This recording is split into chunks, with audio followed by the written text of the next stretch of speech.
So we're going to get Tim. How do we get from that early concept stage to some of those images that you just saw?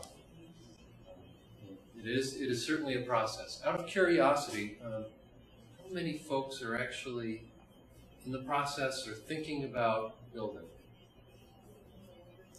A few hands here. You're just beginning? A couple of yes. Midway through? Under construction?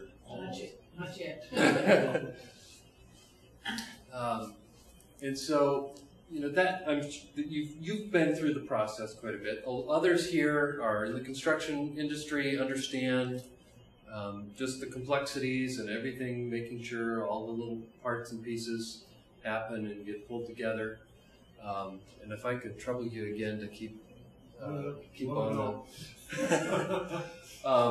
The three things I want to talk about, those three keys to success, is really making sure you understand and define your project. So you heard a little bit about some of the tips and techniques about how you can start with some inspiration and finding some common ground. We're hoping to avoid issues through the process, but construction is a complex undertaking. And so there are a lot of different decisions that need to be made. And so making those in the right order at the right time, that process of design, it sort of flows through. And like in that other example, there might be some diversions that the stream takes through the design process that end up getting into the project, that actually add value that you didn't see as an opportunity from the very beginning. And then the last point we'll talk about is teamwork, making sure you have the right team there to support you. So I'm a big proponent of form-following function, thus the Nautilus. You know, it's sort of purity of nature in its finest from a design standpoint, creating this structure with minimal amount of materials, you know, the most minimal amount of materials possible. But so assessing your needs. You've also, that exercise that Bert had you do early on, helping you determine your values and aesthetic desires and things of that nature. These are some of the initial things that you're going to need to walk through with your designer or with yourselves. Your lifestyle is theoretically going to have, or should have, a really big impact on your custom home design, because you really want it to be supporting you. If you are a family that really is very social and likes to have gatherings and a lot of people over, the design of the kitchen area and those associated spaces would be very different from maybe a couple who's a little more introverted, a little more private. And so that's really going to inform the design process.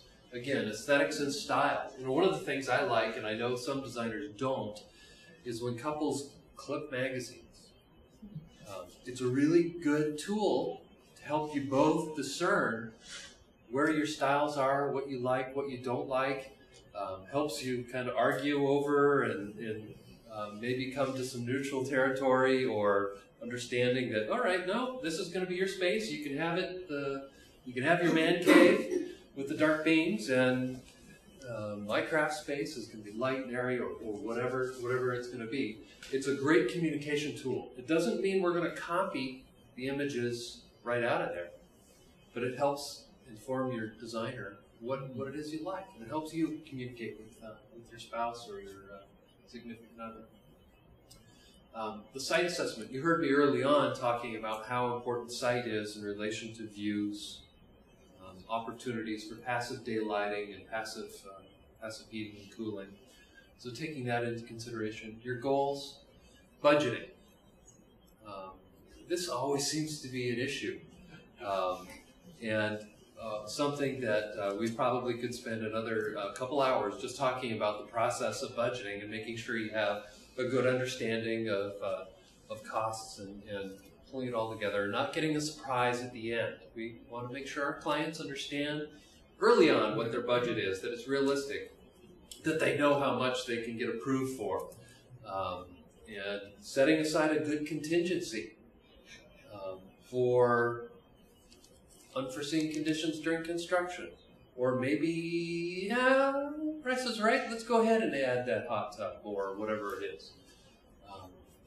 The timeline. Understand also that this, not only does the design process take a lot of time, I'm sure you kind of figured that out, but construction takes a lot of time as well. So having realistic expectations and kind of working through that. I get a lot of calls in the spring for people who want custom homes designed and they want to start construction in July. And then, just the permitting time, depending on your jurisdiction, takes a while. And then you might need to prioritize. So, what are the elements that are absolute necessities? Can't live without. What are maybe some of the other wish list items? And that goes back into budgeting too, because we might have to make some balances. And again, as you heard me talk about earlier, I push my clients to actually think about smaller. Can you combine spaces, combine functions? We need to have a separate man cave and the craft room, or can you guys get along and maybe have one space that's a little nicer? You can both work together. Maybe not. Maybe you need to have separate spaces so that you can sustain the relationship of the marriage. Another point, understanding that not everything that you count counts. One of the reasons I put this up here, I have a lot of clients ask, well, what about the resale value of that? So the folks that are building now, are you considering this as a flip home? A long-term, you're going to live there, die there, maybe. So why worry what the current market trends are in relation to countertop type? You really want to make it sure that it fits your needs, your desire, your style, your functions, and the way you would use the space. The other point on that, right now, the market's changing and starting. You heard me talk about energy efficiency.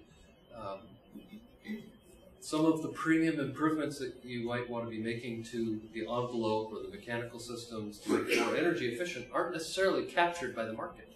The market yet doesn't know how, or the assessors might not know how to provide that added value back on the structure. But the value you get is going to be an added comfort and a lot more comfort in the wallet because you're going to be saving a lot of energy over the life of that building. And again, the market's changing and people are starting to become aware and capture some of those elements, but it's something to keep in mind.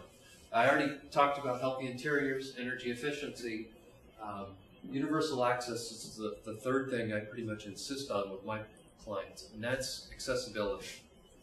So wanting to make sure your design can not only accommodate you as you age gracefully within your home, but when Aunt Edna comes in the walker, or Uncle Harry in his wheelchair, or whoever it is, that they're going to be able to move through the house, and a lot of standard designs don't necessarily accommodate those types of things and needs. Thinking about something as simple as arthritis. So when I'm working my way through a design in the house, can I operate door levers and turn faucets with closed fists?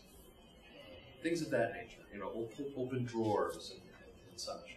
So from a universal access standpoint, making sure that the design is going to accommodate everybody through old age. And then again, do you really need that much space? Try and bring it down so you can spend more money on quality, some extra timber frame features perhaps. And then there are probably other environmental considerations depending on how green you want to go.